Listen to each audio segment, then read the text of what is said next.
Tupac was an extraordinary figure. And his obsession with death, with God, you know, somebody help me, tell me where to go from here, because even thugs cry, but do the Lord care? I mean, he was hollering, shouting, begging for intervention. Even as he rushed toward the grave, he was begging for somebody to put the brakes on him. And I think that his own recklessness, his own genius, his own embrace of the abyss, even as he sought to elevate those who were caught in its ugly grasp, makes him the defining figure of his generation. And his self-destruction and his love and hope for black people define an ambiguity that is characteristic of his genius and that makes him the perfect symbol of a divided soul of a young generation.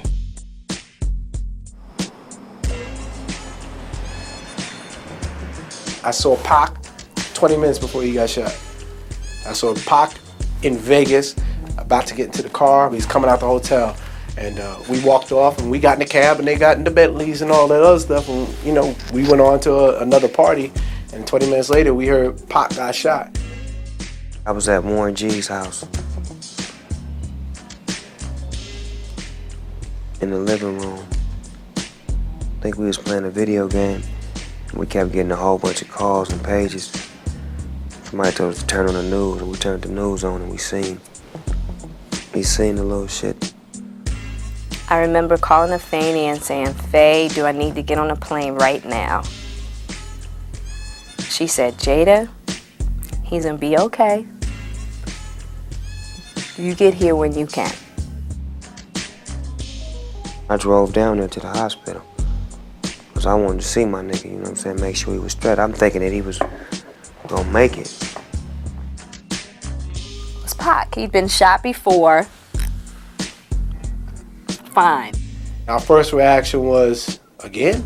You know what I mean? And then he was like, oh, he gonna be all right, because, you know, this is after he got shot 5 times. He was like a cat with like 9 lives. I had went to see him when he was still alive. And I said a little prayer to him in his head and held his hand and whispered at him, you know, said my piece with him. You know, he didn't have no consciousness, but I felt like my spirit and his spirit connected, and I felt like he got it. When I heard that Tupac died, I was cooking in a restaurant. It was a sports bar, so there was a big TV screen, and we all just kind of watched it, just like, you know, just dazed. My mother knocks on the hotel door. Will opens the door. Soon as I see her face,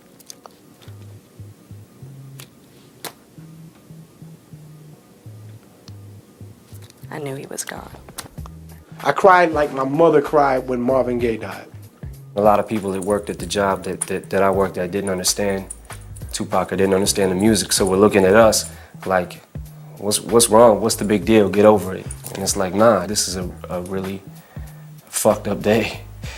For the longest, I think anybody who had something to do with hip hop and loved the music there was a sense of mourning for a long time. We met at Baltimore School of the Arts. It was the first day, and he came over to me and introduced himself.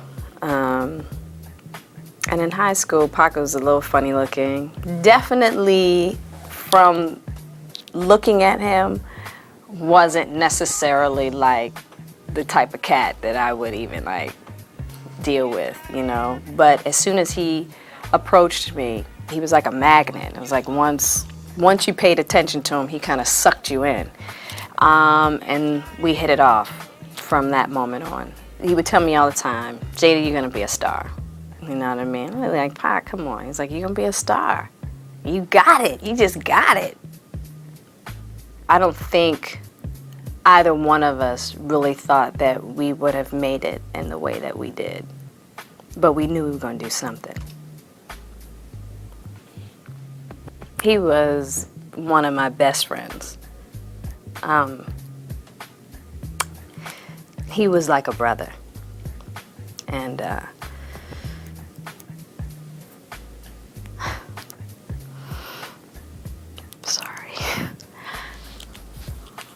He was I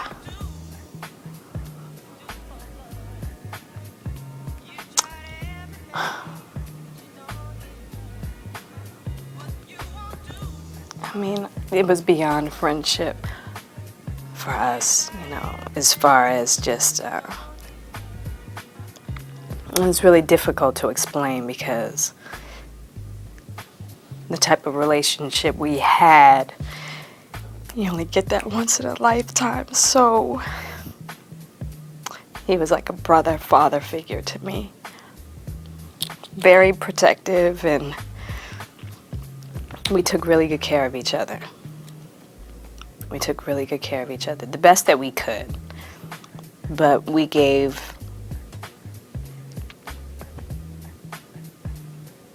each other a lot.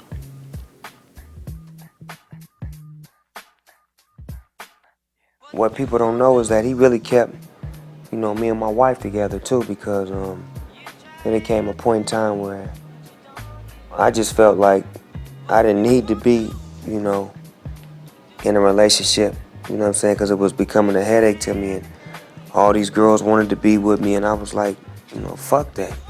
I can have any bitch I want.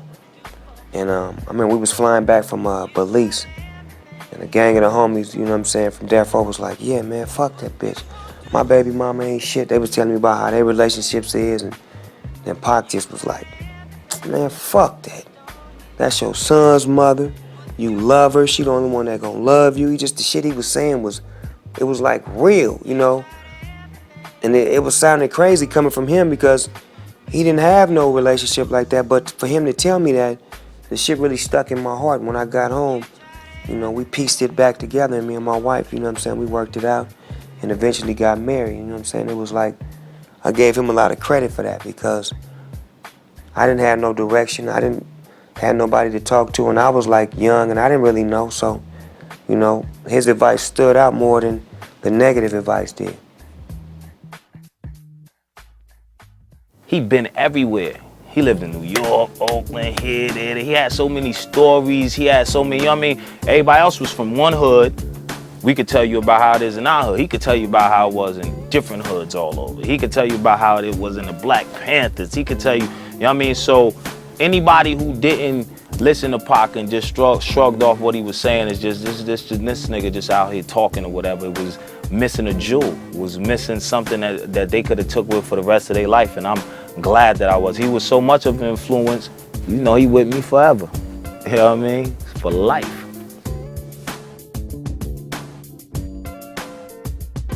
He stands out as a warrior. He was always, I guess, fighting for a cause of freedom, you know, I guess to get free on the outside when, you know, in reality, the freedom is inside, and he was just dealing with so much. So, he, you know, he was just always warring for us and making us understand that he was within the struggle with us. Tupac is the largest selling rap artist, you know? And I think that's because of his consistency and his work ethic. You know, there's still new albums that haven't been fully, you know, released on his music. There's new music to come like that. It's not even over yet.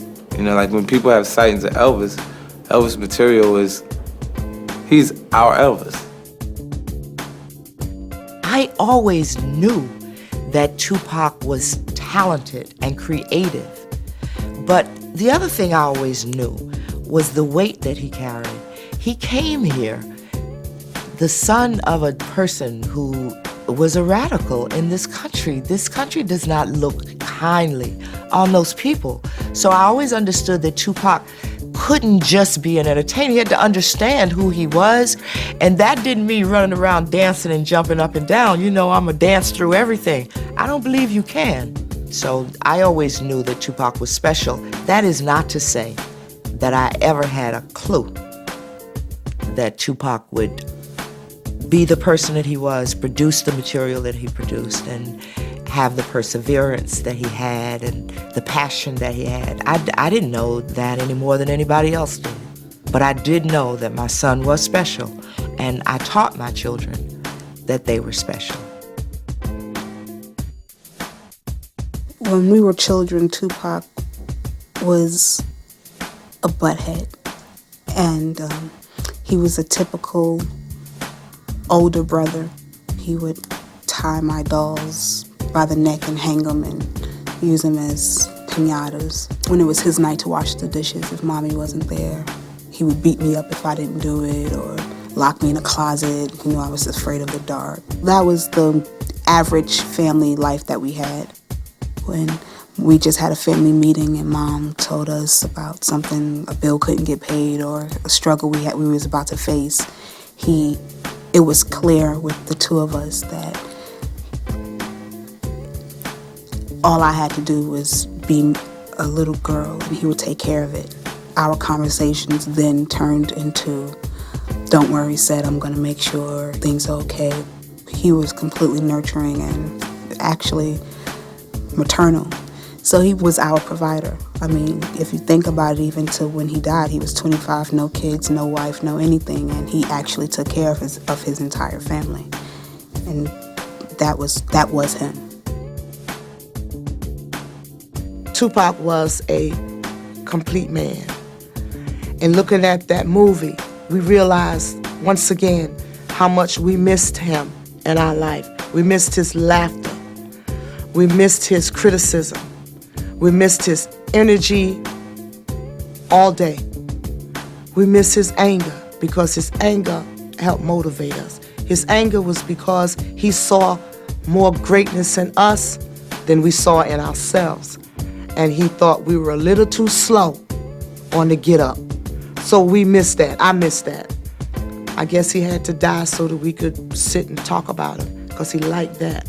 So he loved the fact that somebody's talking about him all the time, that his music is heard, that he still causes controversy, that people still wonder whether he's dead or alive, that people still argue about him, that some people like him, some people don't, some people are imitating him, that there's the controversy. He loved that. He's not somewhere quiet. He's probably somewhere cracking up because he was a jester.